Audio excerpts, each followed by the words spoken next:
పరిశోధన వేదనలో మా పక్షమున ఉండి పూర్ణ రక్షణను మాకు చూపావు. మా అనుదిన భారము భరించినావు, మరణములో నుండి తప్పించినావు.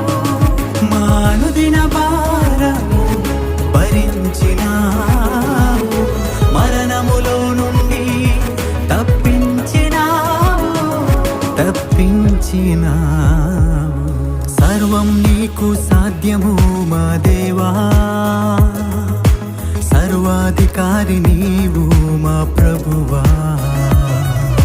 సర్వం నీకు సాధ్యము మా దేవా, సర్వాధికారి నీవు మా ప్రభువా. ఊహించలేని కార్యములు జరిగించినావు.